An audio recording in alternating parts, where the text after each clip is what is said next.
আমি জানি না কিভাবে শুরু করব।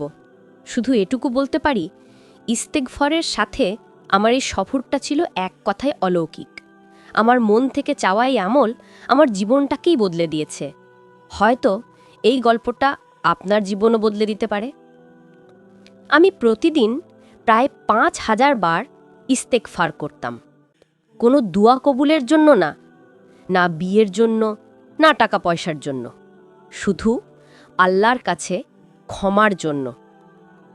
আমার গুনাহের জন্য অন্তর অনুতাপে ভরা ছিল, আর আমার একমাত্র চাওয়া ছিল আল্লাহ যেন আমার প্রতি রাজি থাকেন, আমার গুনাহগুলো ক্ষমা করে দেন। এই আমল আমি চালিয়ে গিয়েছিলাম দিনের পর দিন, মাসের পর মাস। আর তারপর একদিন এমন কিছু ঘটল যা আজও ভাবলে গা শিউরে ওঠে। আসসালামু আলাইকুম ওয়ারাহমাতুল্লাহি ওয়া বারাকাতুহু। কেমন আছেন সবাই? আশা করি আল্লাহর রহমতে ভালো আছেন। আজকের ভিডিওটা আমার জীবনের একটা খুব ব্যক্তিগত কিন্তু অবিশ্বাস্য গল্প নিয়ে। এটা কোনো টিউটোরিয়াল নয়, বরং আমার ইস্তেগফারের সাথে লেগে থাকার এক অলৌকিক অভিজ্ঞতার বর্ণনা।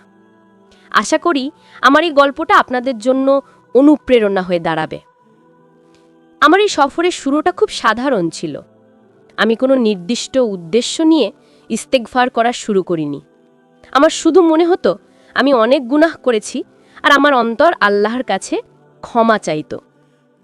আমার একমাত্র লক্ষ্য ছিল আল্লাহ সুবহানাহু ওয়া তাআলা যেন আমার প্রতি রাজি থাকেন, আমার গুনাহগুলো ক্ষমা করে দেন। আমি প্রতিদিন প্রায় ৫,০০০ বার আস্তাগফিরুল্লাহ পড়তাম। হ্যাঁ, ৫,০০০ বার। এটা শুনতে হয়তো অনেক মনে হতে পারে, কিন্তু আমি এটা করতাম কোনো ক্লান্তি ছাড়াই। আমার মন থেকে আসতো। কোনো দোয়া কবুলের জন্য না, না বিয়ের জন্য, না টাকা পয়সার জন্য।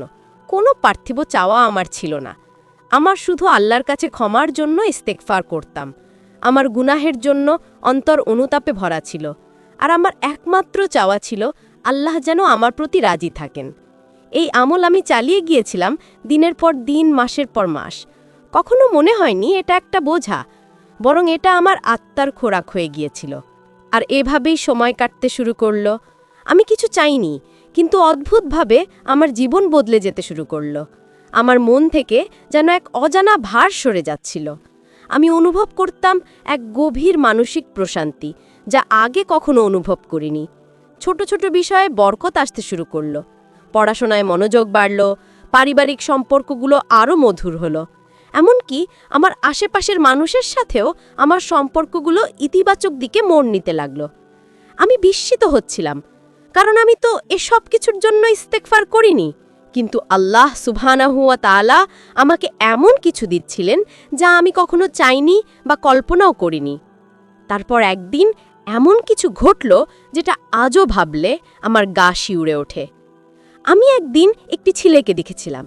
তাকে দেখে আমার মনের অজান্তেই একটি কথা মনে হলো, আল্লাহ, যদি আমার স্বামী এমন কেউ হতে পারত। এই কথাটা আমি কাউকে বলিনি, এমনকি আমার সবচেয়ে কাছের বন্ধু বা পরিবারের কাউকেও না।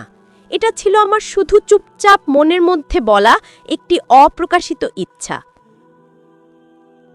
আল্লাহর কসম, ঠিক ২ দিন পর, বিশ্বাস করুন বা না করুন, ঠিক ২ দিন পর সেই ছেলেটি আমাদের বাসায় এসে বিয়ের প্রস্তাব দিল। আমি স্তম্ভিত হয়ে গিয়েছিলাম। সত্যি বলতে এটা আমার কল্পনারও বাইরে ছিল। আমি কেঁদে ফেলেছিলাম। এটা কিভাবে সম্ভব? আমি তো এই দোয়া করিনি। আমি তো শুধু আল্লাহর কাছে আমার গুনাহের জন্য ক্ষমা চেয়েছিলাম। তখনই বুঝলাম ইস্তেগফারের কত পাওয়ার। সুবহানাল্লাহ, আমি কিছু চাইনি, কিন্তু আল্লাহ আমাকে এমন কিছু দিলেন যা আমার কল্পনারও অতীত ছিল। এই ঘটনাটা আমাকে শিখিয়েছে, যখন আপনি আন্তরিকভাবে আল্লাহর কাছে ক্ষমা চান, যখন আপনার একমাত্র উদ্দেশ্য থাকে আল্লাহকে রাজি করা, তখন আল্লাহ আপনাকে এমনভাবে পুরস্কৃত করেন যা আপনি কখনো ভাবেননি। তিনি আপনার প্রয়োজনগুলো এমনভাবে পূরণ করে দেন যা আপনি দোয়া করেও পান না। তাই আমি আপনাদের সবাইকে অনুরোধ করব, ইস্তেগফার করুন, শুধু আল্লাহর কাছে ক্ষমার জন্য, অন্তর থেকে, কোনো পার্থিব চাওয়ার জন্য নয়। আপনার গুনাহের জন্য অনুতপ্ত হন আর আল্লাহর কাছে ক্ষমা চান। দেখুন, আল্লাহ সুবহানাহু ওয়া তাআলা এমনভাবে পুরস্কৃত করেন যা আপনার কল্পনারও বাইরে।